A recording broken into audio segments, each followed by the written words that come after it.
오늘 함께 보실 이 하나님의 말씀은 예수님의 두 번째 표적과 세 번째 표적, 연이어서 등장하는 두 가지의 표적 이야기입니다. 두 번째와 세 번째 표적은요, 모두 사람의 힘으로는 고칠 수 없는 어떤 특별한 병을 예수님께서 치료해 주신 기적의 이야기입니다. 하나는 왕의 신하의 아들을 고쳐주신 사건의 이야기입니다. 예수께서 갈릴리에 가셨을 때 일어났던 일인데요.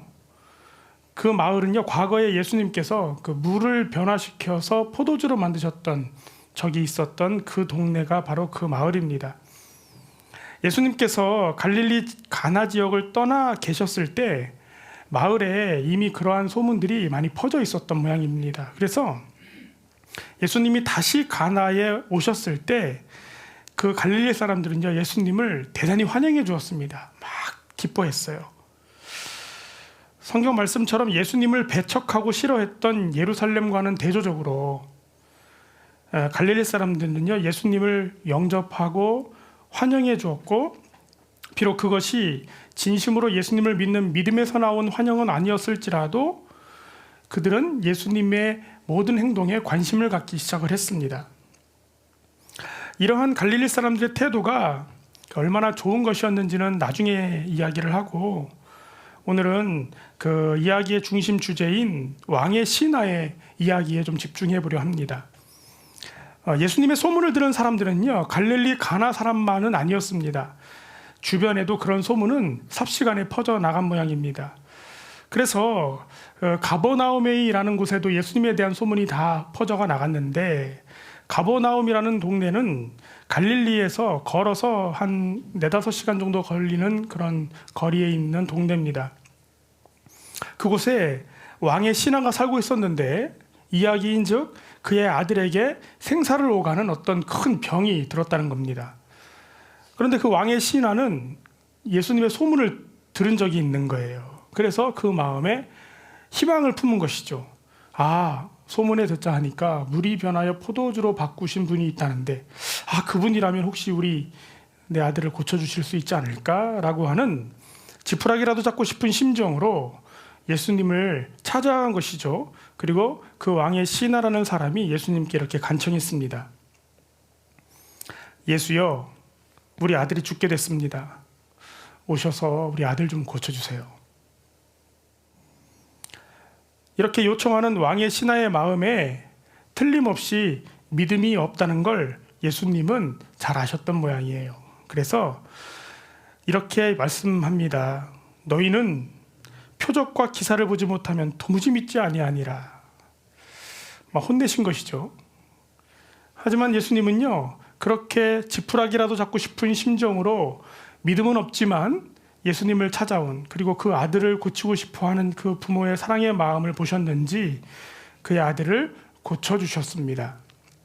왕의 신하는 아들이 있는 그 가버나움에 가서 고쳐주시기를 이렇게 요청을 했지만, 예수님은 그렇게 하지 않으시고 그냥 그 자리에서 말씀만으로 그 아들을 고쳐주셨다는 이야기입니다.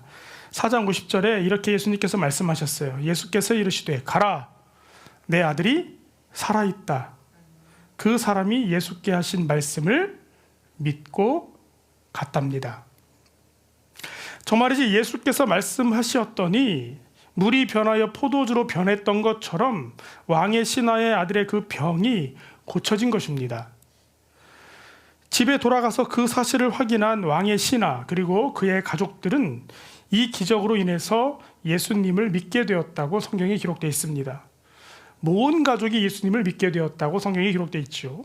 이 두 번째 표적, 예수님께서 병자를 고쳐주신 이 표적은 이 왕의 신하와 온 가족들의 입장에서 볼 때 예수님을 믿게 된 결정적인 사건이 되었습니다. 그리고 두 번째로 이어지는 또 하나의 표적은 예수님께서 예루살렘에 가셨을 때 일어난 사건인데요. 예수께서 명절이 되어 예루살렘에 가셨을 때 예루살렘 성 양문이라고 하는 문이 있는데, 그 문 곁에 베데스다라고 하는 연못이 있었습니다. 그곳에는 오래전부터 전설이 하나 있었는데, 우리나라 전설의 고향 마냥 전설이 하나 있었는데, 그 연못에 물이 잔잔하는 물이 이렇게 움직이면 그것을 천사가, 보이지 않는 천사가 내려와서 물에 들어갔다라고 생각을 한 거예요. 그래서 천사가 그 연못에 내려와서 물을 건드려서 물에 진동이 생기면 그때 그 연못에 가장 먼저 들어가는 사람의 병은 고쳐진다, 이런 전설이 있었대요. 물론 과거에 정말 그것이 그렇게 치료를 받은 적이 있는 사람이 있는지 없는지는 알 수 없습니다. 이게 사실인지 아닌지. 그런 전설을 믿는 사람들이 있었던 거예요. 그래서 그 전설이 정말 사실이기만을 간절히 바랬던 수많은 병자들이 그 연못 주변에 늘 모여 있었습니다. 무엇을 기다리면서요? 물이 움직이기만 기다리면서. 그 이야기가 5장 3절의 이야기입니다. 그 안에 많은 병자, 맹인, 다리 저는 사람, 혈기 마른 사람들이 누워 물이 움직이기를 기다렸답니다. 그런데 그 중에 그곳에서 38년씩이나 그런 날을 기다리며 병을 앓고 있는 한 사람이 있었다는 거예요. 38년이면 얼마나 긴 세월입니까? 8절에 예수께서 이르시되 일어나 내 자리를 들고 걸어가라, 이렇게 그 38년 된 병자에게 말씀하셨더니 놀랍게도 그 사람의 병이 나았다는 것입니다. 그 자리를 털털 털고 일어나 집으로 갔다는 거예요. 기적이죠. 예수님께서는요, 그곳에 정말 많은 사람들이 있었음에도 불구하고 그 중에서 이 한 사람만 고쳐주셨습니다. 그 이유는 알 수 없습니다. 이 사람이 뭔가 특별했는지 어쨌는지. 다른 병자와 달리 예수님을 더 잘 믿었나? 근데 그렇지도 않습니다. 그 이야기를 잘 보시면 그 사람이 예수님을 남들보다 더 잘 믿었기 때문에 예수님이 그 사람만 고쳐주신 것이 아니라는 걸 알 수 있습니다. 그는 자신을 고쳐주신 그분이 정말 누구인지도 잘 몰랐습니다. 그런데 그는 병을 고침 받았습니다. 근데 하필 그날이 어떤 날이었냐면 안식일이었습니다. 사단이 난 것이죠. 그 소식을 들은 유대인들은요, 그 병자가 고침을 받았다는 그 기적의 이야기를 듣고 기뻐한 것이 아니라 분노했습니다.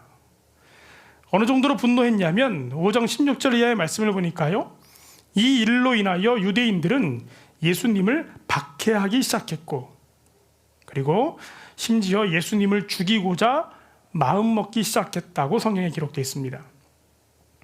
그러니까 정말 비교되는 차이잖아요, 결과가. 둘 다 사람의 힘으로는 고칠 수 없는 그 어떤 병을 예수님께서 놀랍게도 기적으로 고쳐주신 이야기인데, 또 그래서 예수님께서 그만큼 이 땅에 오신 예수님이 어떤 분이신지를 밝히 드러내 보여주신 표적이었는데, 한 사건은 그 일로 말미암아 온 가족이 믿게 되는 좋은 결과를 낳는데 반해, 또 한 사건은 그 때문에 온 유대인들이 예수님을 싫어하고 죽이려 했다는 것입니다. 비슷한 표적에, 또 같은 표적에 전혀 다른 결과를 보여주는 이야기라고 할 수 있는 것입니다. 그렇다면 왜 이와 같은 누가 봐도 똑같은 놀라운 기적에 이토록 또 다른 극단적인 결과를 가져오게 되는 것일까요? 요한은 이 이야기를 이렇게 나란히 기록함으로써, 두 개가 자연스럽게 비교되게끔 기록함으로써 그것을 읽는 성도들과 우리들에게 무엇을 가르쳐주고 싶었던 걸까요? 첫 번째로는요, 표적이나 기적이 우리들의 진정한 믿음을 만들어주는 건 아니라는 것을 이 두 기적의 이야기가 우리들에게 알려주고 있습니다. 뿐만 아니라 표적이나 기적이 일어나는 것이 곧 내가 얼마나 믿음이 있는 사람인지를 증명해주는 증거가 되지 않는다는 거예요. 표적이 우리들에게 믿음을 주는 거라면요, 아마 예수님은 십자가에 죽으실 필요가 없었을 것입니다. 왜냐하면 예수님께서 이미 또 이후에도 정말 많은 표적을 사람들에게 보여주셨기 때문입니다. 하지만 예수님의 표적은요, 더 많은 유대인과 더 많은 유대의 지도자들의 분노를 살 뿐이었습니다. 그리고 그 결과로 십자가에 죽게 된 것입니다. 예수님은 표적을 구하는 자들을 칭찬하시기보다 평상시에 많이 책망하셨다는 걸 여러분 아실 겁니다. 오늘의 본문에도 이렇게 기록되어 있어요. 예수께서 이르시되 너희는 표적과 기사를 보지 못하면 도무지 믿지 아니하리라. 이 말씀이 이제 너희들은 표적과 기사를 보여주면 잘 믿는구나, 이런 의미가 아니라는 걸 여러분 아실 거예요. 니들은 믿음도 없으면서 맨날 그런 것만 구하는구나, 이런 의미잖아요. 늘 그렇게 책망하셨습니다. 또 요한복음 6장 26절에서 우리가 잘 아는 그 오병이어의 기적 이야기 있잖아요. 보리떡 5개와 물고기 2마리로 5,000명을 먹이신 놀라운 사건. 그때에도 예수님께서 이렇게 말씀하셨어요. 예수께서 대답하여 이르시되 내가 진실로 진실로 너희에게 이르노니 너희가 나를 찾는 까닭은 표적을 본 까닭이 아니요 떡을 먹고 배부른 까닭이로다. 심지어는 기적을 베풀었기 때문에 너희들이 나를 따르는 것이 아니라 너희들이 그토록 원했던 배부른 까닭이다. 나로 인해서 니들이 얻고자 하는 걸 얻었기 때문이다 라고 질책하기도 하셨습니다. 그래서 결과적으로 요한복음의 12장 37절에 요한이 그 여러 표적들을 다 소개한 뒤에 그 결론을 이렇게 기록해 놓았습니다. 이렇게 많은 표적을 그들 앞에서 행하셨으나 누가요? 예수님이 그를 믿지 않았답니다. 안 믿었대요. 그 표적을 보고도. 나 같았으면 믿었을 것 같은데. 나도 좀 내 앞에서 좀 그런 거 보여주면 막 믿음이 막 충만할 것 같은데. 여러분 그런 생각 해보신 적 있죠? 예, 그게 어떤 거하고 비슷하냐면요, 나는 복권에 당첨되면 망하지 않을 텐데, 그 말하고 거의 같은 말이거든요. 아무튼 믿지 않았답니다. 아무도. 예수님의 그 수많은 표적을 보고도요. 같은 표적에도 불구하고 어떤 사람은 믿었고 어떤 사람은 믿지 못하는 것은, 표적이라고 하는 것이 우리가 생각할 때 그 신기하고 신비한 일들이 우리들에게 참된 믿음을 가져다 주는 건 아니라는 것입니다. 혹시 능력 전도 이런 말 혹시 들어보신 적 있어요? 제가 예전에 들어본 적 있거든요. 말 그대로 어떤 능력을 행해서 전도 대상자들에게 전도하게끔 하는 그런 전도를 능력 전도라고 부르더라고요. 또 그런 것을 주장하는 사람들이 어떤 논리를 갖고 있냐면, 예수님께서, 또 예수님의 제자들도 좀 그런 모습들이 성경에 보면 있는데, 기적으로 사람들에게 복음을 전했다는 거예요.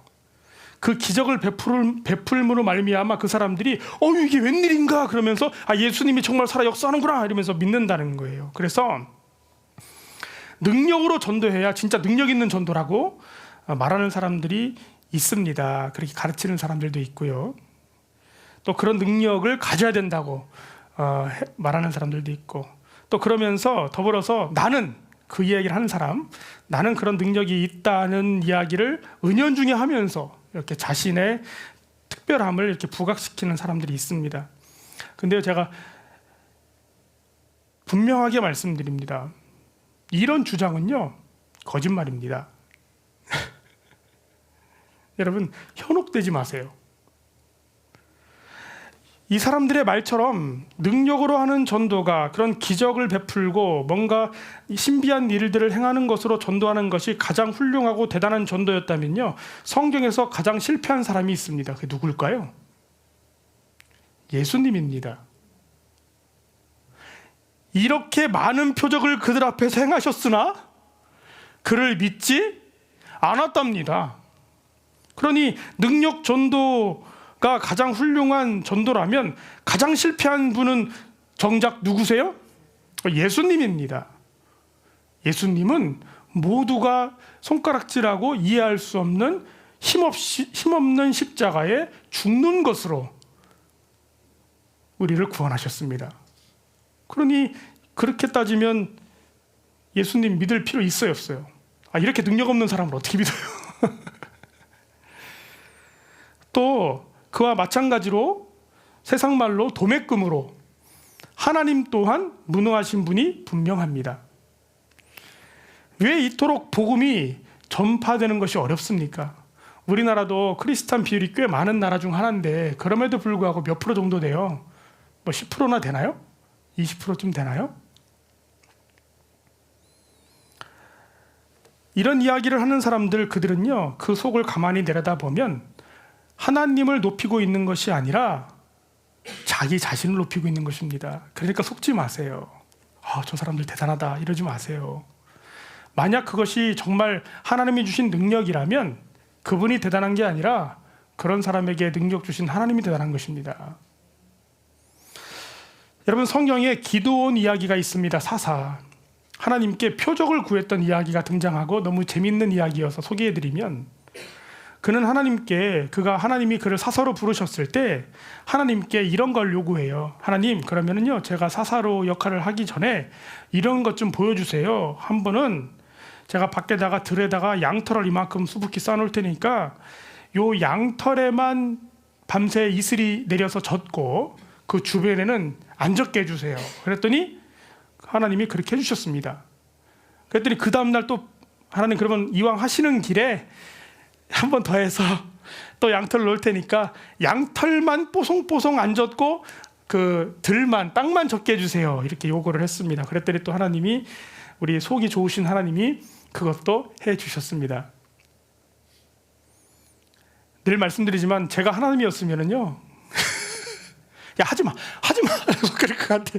아유, 내가 너를 시키는 일에 딴 사람 시키고 말지 하면서요. 그런데 그 놀라운 기적을 우리 기드온은 체험을 했습니다. 그러면요, 여기서 그 이와 같은 표적을 구했던 기드온이 믿음이 있어서 그걸 구했을까요? 믿음이 없어서 그걸 구했을까요? 믿음이 없어서 구한 것입니다. 도무지 믿을 수가 없으니까 기적을 좀 보여달라고 요구한 것입니다. 그런데 정말 우리는 만화에서나 볼 법한 이런 놀라운 기적을 체험한 기드온에게 그 기적을 보고 믿음이 생겼을까요? 믿음이 생기질 않았습니다. 그래서 전쟁을 해야 되는데 하나님이 군사를 모집하라 했더니 자기가 할 수 있는 한 최대한 많은 군사를 모집했습니다. 심지어 무서워서 전쟁에 나갈 수도 없는 사람들까지도 싹 쓸어가지고 모집을 한 것입니다. 그래서 하나님이 그 중에서 걸러서 몇 명 남겨두셨어요. 300명 남겨두셨잖아요. 그래서 기드온 하면 따라붙는 수식어 기드온과 300용사 아니에요. 그 300명을 가지고 전쟁에서 승리를 거두는, 결국 하나님의 역사가 나타나는 일을 성경에 기록되어 있는데, 왜 그가 많은 사람들을 모았어요? 하나님을 믿어서요? 기적을 보고 믿어져서요? 아닙니다. 안 믿어져서요. 그래서 예수님께서 제자 도마에게 이렇게 말씀하신 겁니다. 네가 본고로 믿느냐? 보지 못하고 믿는 자는 복되도다. 사랑하는 성도 여러분, 하나님께 표적을 구하는 어리석은 믿음으로부터 벗어나 성숙되시기를 주님의 이름으로 축원합니다. 성도들을 만나다 보면요, 종종 내가 하나님께 이런 표적을 구했다, 난 이런 기도를 드렸다, 이렇게 하면서 그게 마치 내가 어떤 그 자랑스러운 믿음인 것처럼 이렇게 자랑하는 사람들이 종종 있습니다. 근데 여러분 명심하세요. 그것은요, 사단이 예수님을 시험했던 것과 크게 다르지 않다는 것을요. 사단이 예수님 40일 금식하고 나오셨을 때 뭐라고 시험했어요? 여기 있는 돌을 떡으로 만들어 드셔보세요. 배도 고프신데. 그런 능력이 있으시잖아요. 이렇게 시험했잖아요. 그죠? 그때 예수님께서 이렇게 말씀하셨습니다. 주 너희 하나님을 시험하지 말라. 우리가 해야 할 것은 이겁니다. 너희 하나님께 경배하고 다만 그를 섬기라 하였느니라. 이토록 같은 표적에도 불구하고 전혀 다른 결과를 낳게 되는 것은요, 표적이 믿음을 만들어주지는 않는 것이기 때문에 그렇습니다. 기적이 우리에게 믿음을 주지 못합니다. 심지어 그 순간 우리의 믿음이 대단히 높아 보인다 할지라도 지나고 나면 언제 그랬냐는데 식어지는 게 기적의 짧은 효과입니다. 그러면 무엇이 우리들에게 변함없는 믿음을 가져다 주는 걸까요? 성경은 이렇게 우리들에게 말씀합니다. 하나님의 말씀이 우리들에게 변함없는 믿음을 준다고요. 이 두 사건에 동일한 표적이 일어난 것도 다름 아닌 예수님의 말씀 때문이었다는 걸 우리는 볼 수 있어야 합니다. 이 이야기 속에서요. 왕의 신하의 아들의 병이 어떻게 고침을 받았어요? 왕의 신하의 믿음 때문에 병이 고침받은 것이 아니었습니다. 믿고 갔기 때문에 나은 것이 아닙니다. 예수께서 내 아들이 살아있다 하신 말씀이 있었기 때문에 고침을 받은 것입니다. 베데스다 연못에 있었던 38년 된 병자가 고침을 받은 것도 마찬가지입니다. 그에게 예수님께서 일어나 내 자리를 들고 걸어가라 라고 말씀하셨더니 그에게 기적이 일어난 것입니다. 그가 예수님을 믿었기 때문에 기적이 일어난 것이 아니에요. 그러니까 여러분, 나에게는 왜 나는 기도응답이 남들보다 더딘가? 왜 내 삶에는 남들이 있는 그런 간증거리가 없는가? 혹시 내 안에 믿음이 부족해서 그런가? 그런 생각하지 마시라고요. 믿음이 이와 같은 기적을 일으키는 게 아니에요.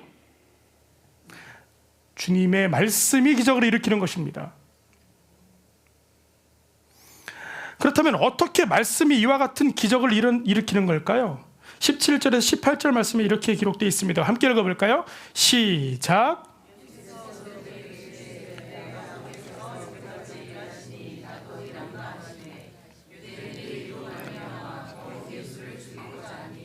이는 안식일을 범할 뿐만 아니라 하나님을 자기의 친아버지라 하여 자기를 하나님과 동등으로 삼으심이로라. 아멘. 그래요. 요한이 우리에게 알려주고자 하는 그 핵심이에요. 이것이요. 왜 예수님이 말씀하시면 그 말씀이 우리가 볼 때 기적 같은 일까지도 실제로 일어나는 것일까? 왜냐하면 그 예수님이 이 땅을 말씀만으로 창조하신 창조주 하나님이시기 때문입니다 라고 우리에게 알려주고 있는 거예요. 왜 예수님께서 말씀하시면 이런 기적들이 일어나는 걸까요? 예수님이 하나님이시기 때문에 그런 것입니다. 그렇다면 동일한 표적에도 불구하고 또 다른 결과를 낳는 그 이상한 이유는 무엇일까요?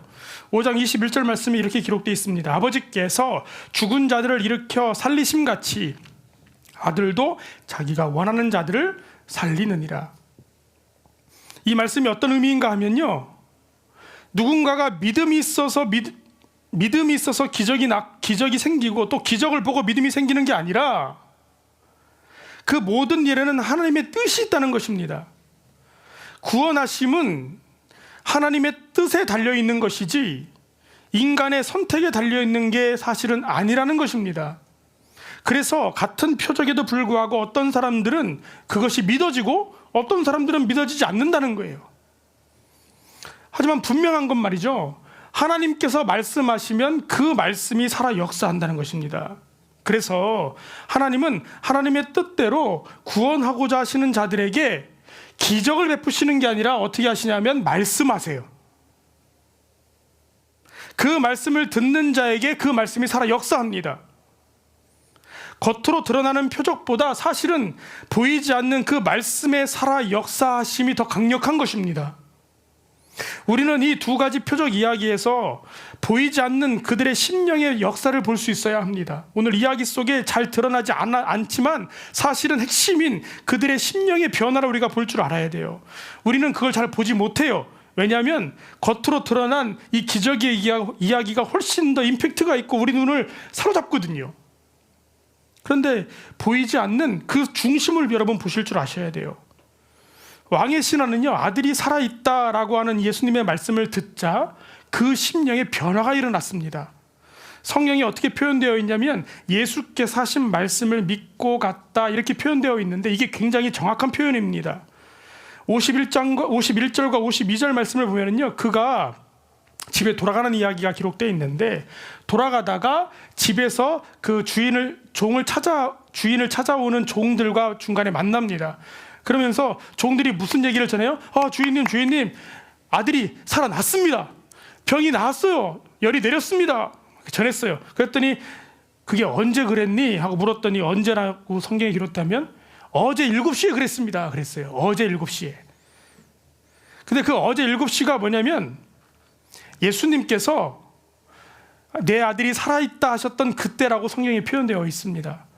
근데 아까도 말씀드렸지만 그 갈릴리에서 가버나움까지는 걸어서 4시간에서 5시간이면 갈 수 있는 거리입니다. 그런데 만약 예수님께서 내 아들이 살아났다, 만약 여러분들이 그런 소리 들었다면 그 4시간, 5시간 걸리는 거리 몇 시간이면 갈 수 있어요? 네? 다만 10분이라도 단축해서라도 내가 죽기 살기로 뛰어가서 얼른 아들을 보고 싶지 않았을까요? 근데 희한하게도 하루가 지나도록 집에 가지 않은 것입니다. 왜 그랬을까요? 예수님의 말씀이 진심으로 믿어졌기 때문입니다. 안심한 거예요. 급한 마음으로 달려가 확인할 필요조차 느끼지 못할 만큼 그의 심령에는요, 그런 깊은 믿음이 생겨난 것입니다. 아들이 낳은 모습을 보고 생긴 게 아니라 내 아들이 살아났다라고 하는 예수님의 말씀을 듣자 그 믿음이 생겨난 것입니다. 38년 된 병자도 마찬가지입니다. 병고침을 받은 지 얼마 후에 그가 예수님을 다시 한번 만나는 장면이 5장 14절에 기록되어 있는데, 그를 어디서 예수님을 만나게 되었는지 한번 보세요. 그 후에 예수께서 성전에서 그 사람을 만나 이르되, 어디서요? 성전에서 만났어요. 보라, 내가 나았으니 더 심한 것이 생기지 않게 다시는 죄를 범하지 말라 하셨답니다. 성전에서 다시 만났습니다. 병을 고침받았던 그가 맨날 그 베데스다 연못가에 38년 동안 누워서 끙끙 앓던 그가 병이 고쳐지자마자 어디로 향했어요? 성전으로 향했다는 걸 알 수 있습니다. 그가 하나님 앞에 가 있는 것입니다. 그가 거기 왜 갔을까요? 그 병 누가 고쳐주셨음을 지금 고백하고 있는 거예요. 하나님이 내 병을 고쳐주셨구나라고 믿고 고백하고 있는 것입니다. 그렇지 않고서는 성전에 가 있을 이유가 없잖아요.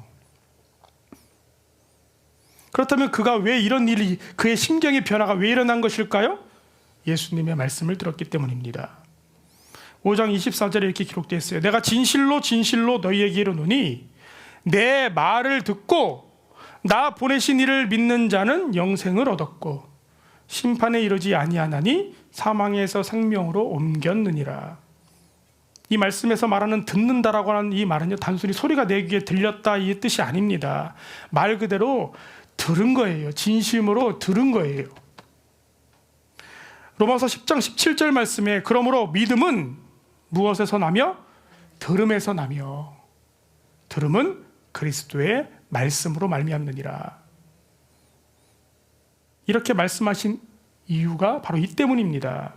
그리스도의 말씀을 들어 내 마음에 믿음이 솟아나고 그 믿음이 또한 또 다른 역사를 일으키는 것입니다. 표적이 아니라 말씀의 능력이 있는 거예요. 그 말씀이 왕의 신하와 그 가족을 변화시켰고 38년 된 병자를 고친 것입니다. 그렇다면 똑같은 말씀에도 유대인들과 수많은 다른 병자들은 그 소리를 왜 듣지 못했던 걸까요? 예수님의 목소리가 작았기 때문일까요? 그렇지 않습니다. 로마서 10장 18절 말씀을 보면요, 이렇게 말씀하세요. 그러나 내가 말하노니 그들이 듣지 아니하였느냐? 그렇지 아니하니 그 소리가 온 땅에 퍼졌고 그 말씀이 땅 끝까지 이르렀답니다.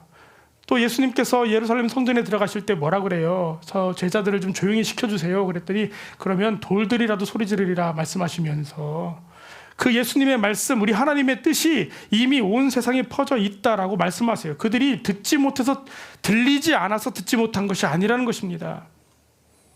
그래서 예수님은 이들의 상태를 뭐라고 표현하냐면 보아도 보지 못하고 들어도 듣지 못한다고. 마태복음 13장에 이렇게 말씀하고 있는 거예요.